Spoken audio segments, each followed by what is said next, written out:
आता आपण नेमकं 3 ते 6 वर्ष वयोगटासाठी जो बालवाटिका हा विषय ठरवलेला आहे, या संदर्भात आपण कसा अभ्यास घेऊ शकतो किंवा यांच्यासाठी आपण नेमकं कोणत्या दिशेने प्रवास करायचा आहे याविषयी माहिती मिळूया. आजच्या सामाजिकतेचे मानस आणि समाज जीवनाची गरज म्हणून आपण आज 2.5 ते 3 वर्षाच्या बालकाला शाळेत पाठवतो. सद्यस्थितीमध्ये जी KG, मॉन्टेसरी, नर्सरी इत्यादी शिशुशाळा, बालमंदिरे चालतात, त्यांची त्या नावासोबत जोडलेली मूळ संकल्पना मात्र आपण समजून न घेता सरळ सरळ त्यांचं प्राथमिक शिक्षण सुरू करतो. आणि म्हणूनच प्रत्येक विद्यालयाला किंवा प्रत्येक शिक्षिकेला मॉन्टेसरी, नर्सरी किंवा KG याची मूळ माहिती असणे किंवा मूळ सिद्धांत माहिती असणे खूप गरजेचे आहे. आणि याचा अभ्यास आपण बालमानसशास्त्राचा इतिहास यामध्ये सविस्तर केलेलाच आहे. पण तरी मॉन्टेसरी, KG वगैरे सारखी पद्धती लागू करून आपण 3 वर्षाच्या बालकांना काय करतो, तर डायरेक्ट पहिलीच्या वर्गाचा पाठ्यक्रमच आपण देतो. कारण जेव्हा आपण अभ्यासलं की मॉन्टेसरी किंवा किंडरगार्टन म्हणजेच KG किंवा नर्सरी, अंगणवाडी, बालवाडी या सगळ्या पद्धती ज्या सिद्धांतावर मांडल्या गेलेल्या होत्या, त्या सिद्धांताला बाजूला सारून आपण सरळ सरळ पहिलीचा अभ्यासक्रम त्यांच्यावर थोपवतो. आणि म्हणून काय होतं की 3 वर्षापासूनच औपचारिक शिक्षणाची सुरुवात त्या मुलांची होऊन जाते. मग शिशुवर्ग किंवा हे जे छोटे मुलांचे वर्ग आहे, त्यांचे काही सिद्धांत आपण लक्षात घेतले पाहिजे. परंतु सगळे मिश्रण आपल्याला विद्यालयात दिसून येतात. उदाहरणार्थ बघा की KG किंवा किंडरगार्टन नावाची शाळा असते आणि मात्र तिथे अभ्यासक्रम मॉन्टेसरीचा असतो, किंवा मॉन्टेसरी नावाची शाळा असते, अभ्यासक्रम हा किंडरगार्टनचा असतो. तर म्हणून हे सिद्धांत न समजून घेता जेव्हा शिक्षक किंवा व्यवस्थापक त्या पद्धतीचं व्यवस्थापन आपल्या शाळेत करतात, तिथे मात्र ते सिद्धांत पूर्णत्वास जात नाही. आणि मग काय होतं की आपलं शिक्षण देण्याचं ध्येय पूर्ण होऊ शकत नाही.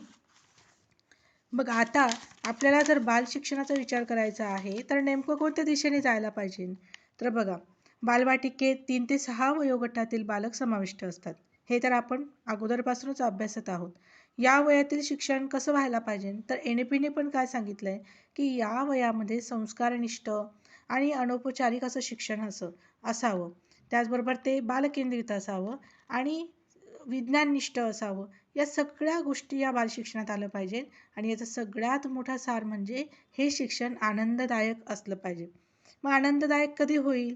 तर आनंददायक क्रियाकल्पातून जेव्हा अनौपचारिक माध्यमांच्या साहाय्याने संस्कारांवर आधारित आपण शिक्षण देणं सुरू करू, तेव्हा आपलं बालशिक्षण हे अधिक उत्तम, उत्कृष्ट आणि आनंददायक होणार आहे.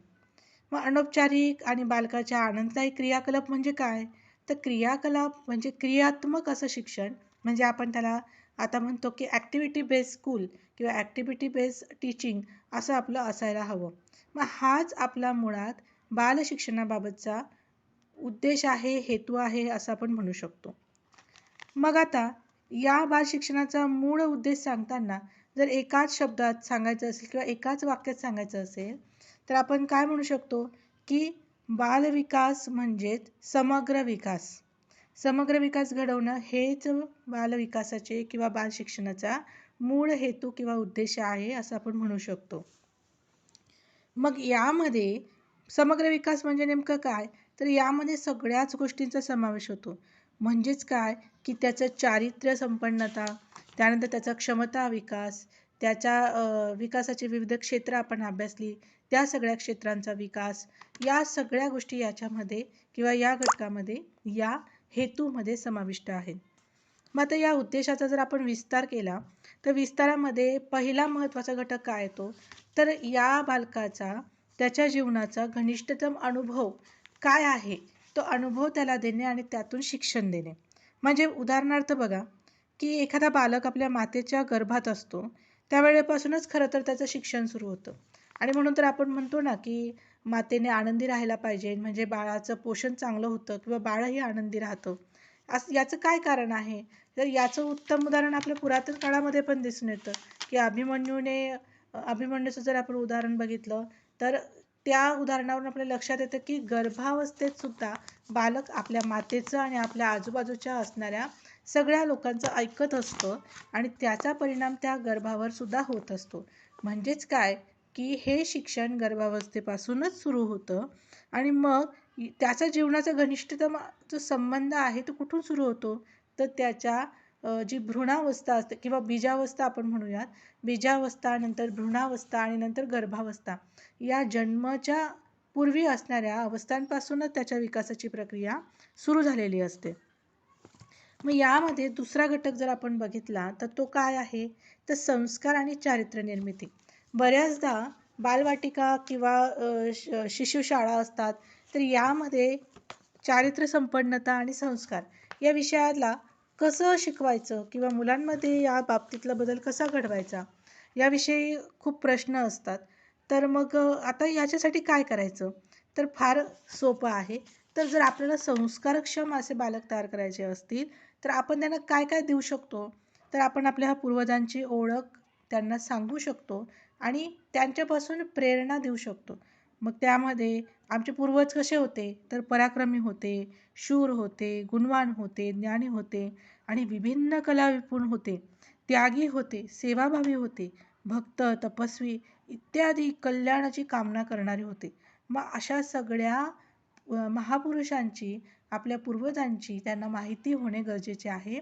त्यातून त्यांच्यामध्ये चारित्र्य संपन्नता होणार आहे. आणि संस्कृतीची जर आपल्याला त्याला जाणीव करून द्यायची असेल तर आपण आपल्या अवतीभोवती असं, मग याच्यासाठी तुम्हाला कर्मकांड करायचं आहे का, तर अजिबात नाही. आपल्याला बालशिक्षण देताना सहज, सोपं आणि आनंददायक करायचं आहे. तर मग संस्कार आपल्याला कुठून होणार आहे, तर आपण भारताला देश न म्हणतात भारत माता म्हणतो. त्यानंतर आपले नद्या, पर्वत, सागर, भूमी, अरण्ये किंवा धार्मिक ग्रंथ, काव्य या सगळ्यांना आपण एक सन्मानाचं स्थान देतो. तर या सगळ्या गोष्टींची माहिती आणि या सर्वांच्या बाबतीतली आपुलकीची भावना आपण मुलांमध्ये निर्माण केली पाहिजे. चारित्र्य संपन्नतामध्ये अजून काय करू शकतो, तर सद्गुण व सदाचार म्हणजे काय, तर ज्ञानप्राप्तीची इच्छा, करुणा, निस्वार्थता, परोपकार, तप, दया, स्नेह, भक्ती यासारखे किंवा परिश्रम म्हणू शकतो आपण, सत्य म्हणू शकतो, अहिंसा म्हणू शकतो, संयम म्हणू शकतो. असे सद्गुण आपण त्यांच्या मनामध्ये निर्माण करायला हवे. आणि सगळ्यात जास्त अभाव आहे तो म्हणजे विनयशीलतेचा. तर विनयशीलता आपण त्याच्यात निर्माण करायला हवी. आता हे शब्द ऐकल्यावर आपल्याला मॉन्टेसरी टीचर किंवा ॲज अ शिक्षक आपल्याला असं वाटेल की अरे बापरे, हे एवढं मोठं म्हणजे तप, दया, स्नेह कसं निर्माण करायचं. तर मुळात जे विद्यार्थी असतात त्यांच्यामध्ये आपसुकच हे गुण असतात. फक्त आपण त्यांना योग्य दिशा जर दिली तर, आणि त्याचं जसं आपण बघितलं की निरीक्षण हे सगळ्यात मोठं साधन आहे. आणि त्या निरीक्षणातून जर आपल्याला वाटत असेल की ही गोष्ट यामध्ये याची कमतरता आहे किंवा ही गोष्ट याच्यामध्ये यायला हवी, उदाहरणार्थ याच्यामध्ये एखाद्या विद्यार्थ्यामध्ये परिश्रमता कमी आहे किंवा तो सत्य बोलत नाही, खरं बोलत नाही, त्याच्यामध्ये संयम नाही आहे, तर या सगळ्या गोष्टी निर्माण करायला हव्यात. मग संयम निर्माण करण्यासाठी आपण काय करू शकतो, तर बघा, एखाद्या विद्यार्थी बोलत असताना दुसऱ्याने वाट बघायची त्याचं संपेपर्यंत, मग हे थांबणं याला आपण संयम म्हणू शकतो. म्हणजे संयम हा शब्द मोठा आहे किंवा अहिंसा हा शब्द मोठा आहे. आणि म्हणून आपण त्या पद्धतीने त्या उच्च स्तराचा विचार न करता लहान वयातल्या बालकांचा विचार या गुणांच्या संदर्भात करायचा आहे. मग आता यामध्ये सगळ्यात महत्त्वाचं म्हणजे आपण देशभक्तीसुद्धा निर्माण करू शकतो मुलांमध्ये. मग देशभक्ती ही फक्त देशभक्ती परगीत म्हटले की निर्माण होते का, किंवा देशावरचं एखाद्या गाण्यावर नृत्य केलं म्हणजे देशभक्ती निर्माण होईल का, तर अजिबात नाही. तर आपण आपल्या व्यवहारातच ती देशभक्ती मुलांना दाखवायची आहे, आपली कृतिशीलता दाखवायची आहे. मग ती कृतिशीलता आपण कशी दाखवू शकतो, की बघा, आपल्या देशाला जर आपण उत्कृष्ट बनवायचं असेल तर त्या देशातील पर्यावरण हे चांगल्या पद्धतीचं असलं पाहिजे. तेथील जी सृष्टी आहे त्या सृष्टीमध्ये जे सगळे लोक राहतात त्यांच्यामध्ये एकमेकांमध्ये प्रेम असून त्यांच्यामध्ये सामाजिक एकता असली पाहिजे. वीज, पाणी, अन्न इत्यादींचा आपण अपव्यय टाळला पाहिजे आणि स्वदेशीचा आपण अधिकाधिक व्यवहार केला पाहिजे. आपल्या मातेबद्दल आपण जे भारत माता की जय म्हणतो, म्हणजे आपल्या भारताविषयीचं प्रेम, आदर असलं पाहिजे. आणि देशासाठी सर्वस्व त्याग करणाऱ्या प्रत्येक व्यक्तीविषयी आपल्या मनामध्ये आदराची भावना पाहिजे. हे जर शिक्षकामध्ये असेल तर तो त्या विद्यार्थ्यांमध्ये सहज ते निर्माण करू शकतो. मग यासाठी तुम्हाला काहीतरी विशिष्ट पद्धतीने स्थळाला भेट देऊन वगैरे असं करायचं नाही आहे. तुम्ही सहज तुमच्या वागणुकीतून सुद्धा हे मुलांमध्ये निर्माण करू शकतो. यासाठी सगळे जे जे क्रियाकलाप आपल्याला करता येतील ते आपण पुढच्या भागात बघणारच आहेत. परंतु आता पुढचा तिसरा जो आपला महत्त्वाचा गुण आहे किंवा आपल्या विद्यार्थ्यांच्या विकासाशी संबंधित आहे, तो म्हणजे क्षमतांचा विकास. मग आता क्षमता म्हणजे काय? तर जीवनाचे उद्दिष्ट साध्य करण्यासाठी, जीवन व्यवस्थित जगण्यासाठी सर्वांकडे काही क्वालिटी आहे, काही क्षमता आहे. मग या क्षमतांचा आपण योग्य पद्धतीने वापर करून त्याचा विकास करू शकतो. मग त्यामध्ये कोणकोणत्या क्षमता असू शकतात? तर पहिले आहे शारीरिक क्षमता. तर फिजिकली जी क्वालिटी असते ती. तर शारीरिक क्षमतांमध्ये पण आपले कर्मेंद्रिय आहे, आपले ज्ञानेंद्रिय आहे. मग कर्मेंद्रिय म्हणजे काय? ज्याने आपण काम करू शकतो. हात, पाय, वाणी हे सगळे आपले कर्मेंद्रिय आहे. मग हाताची क्षमता विकसित करायची आहे मुलांमध्ये. मग काय करायला पाहिजे? तर हातांची क्षमता जर आपल्याला निर्माण करायची आहे, तर एखादा चेंडू फेका. तो त्या विद्यार्थ्याला झेलता येतो का? त्याला पकडता येतो का? त्याला फेकता येतो का? त्याला रस्सी ओढता येते का? त्याला एखाद्या दाबता येतं का? उघडता येतं का? झेलता येतं का? धक्का देता येतो का? आपल्या शर्टचे बटन लावता येतात का? या सगळ्या गोष्टी किंवा चित्र काढता येतात का? काहीतरी गुंफण तयार करता येते का? त्याला बाटलीमध्ये पाणी ओतता येतं का? बाटलीमधून ग्लासमध्ये व्यवस्थित पाणी काढता येतं का? अशा छोट्या छोट्या त्याच्या कृतींमधून आपल्याला त्याची शारीरिक क्षमतेतली हाताची क्षमता लक्षात येईल. आता पायांची क्षमता बघायची असेल तर काय करू शकतो? तर बघा, तो चालतोय का? धावतोय का? पायऱ्या चढतोय का? उभं राहता येतंय का? उडी मारता येतंय का? चढता येतंय का? उतरता येतंय का? बसता येतंय का? म्हणजेच थोडक्यात काय, शरीराचं संतुलन वगैरे त्याला ठेवता येतंय का? या सगळ्या गोष्टी आपण हातांची, पायांची क्षमता बघताना करतो. वाणी क्षमतेचा विचार करताना आपण काय करू शकतो? की त्याला बोलता येतं का? ते स्पष्ट उच्चार करता येतात का? त्याला गाणं म्हणता येतात का? त्याला ओरडता येतं का? मग या सगळ्या गोष्टींचा आपण कर्मेंद्रिय म्हणून विचार करणार आहे. आता प्राणिक क्षमता. प्राणिक क्षमता म्हणजे शरीरांतर्गत असलेल्या सर्व क्रिया आणि प्रक्रिया या सुयोग्य चालण्यासाठी, चांगल्या व्यवस्थित होण्यासाठी आपल्याला प्राणिक क्षमता असणे खूप गरजेचे आहे. प्राणिक क्षमतेचा खरा संबंध कशाशी येतो? आपल्या अन्नमय कोशाशी येतो. म्हणजे अन्नपचन, अन्नरस निर्मिती, श्वसनाचे सुयोग्य कार्य यामुळे प्राणिक क्षमतेचा विकास होतो. मग यासाठी आपण काय करू शकतो? त्यांचे छोटे छोटे व्यायाम घेऊ शकतो. त्यांचे छोटे छोटे खेळ घेऊ शकतो किंवा मग प्राणायामाचे असे काही प्रकार की जे ते करू शकतात. म्हणजे श्वास आत घेणे, श्वास सोडणे असे सोपे सोपे काही प्रकार आपण त्यांचे घेऊ शकतो आणि योग्य आहाराच्या योग्य सवयी लावू शकतो. तर या सगळ्या गोष्टी या क्षेत्रामध्ये, या ध्येयामध्ये येत असतात. आणि सगळ्यात महत्त्वाचं कौशल्य म्हणजे जीवन कौशल्य. जीवन कौशल्य म्हणजे काय? की सकाळपासून उठल्यापासून आपण ज्या ज्या सगळ्या गोष्टी करतो शेवटच्या क्षणापर्यंत ते सगळे आपले जीवन कौशल्य असते. म्हणजे आणि त्याच्यातही जीवन कौशल्यांमध्ये काही 2 प्रकार असतात, सूक्ष्म कौशल्य आणि कला कौशल्य. मग सूक्ष्म कौशल्य कोणते? तर ज्ञानेंद्रिये व कर्मेंद्रियांचा समन्वय आपण जर साधू शकलो, तर ती जे क्रिया करू शकलो, तर आपण म्हणू शकतो की सूक्ष्म कौशल्य निर्माण झाले. उदाहरणार्थ कसं? की एखाद्या शर्टाचं बटन विद्यार्थ्यांना लावता येतं किंवा एखाद्या दोऱ्यामध्ये मणी ओवता येत आहेत. म्हणजे सूक्ष्म कौशल्य त्याचं विकसित झालं असं म्हणू शकतो आपण. म्हणजे कारण का? की त्या एकाच वेळेस त्याला हात हे कर्मेंद्रिय आणि डोळे त्याचं लक्ष केंद्रित करणं या सगळ्या क्रिया एकाच वेळेस करावं लागतं. त्यामुळे त्याला सूक्ष्म कौशल्य आपण म्हणू शकतो. नंतर कला कौशल्य व जीवनाचा आनंद घेण्यासाठी विविध कला अवगत असतात काही बालकांना आणि काही बालकांमध्ये ते मूळतः असतात परंतु त्याची जाणीव त्यांना नसते.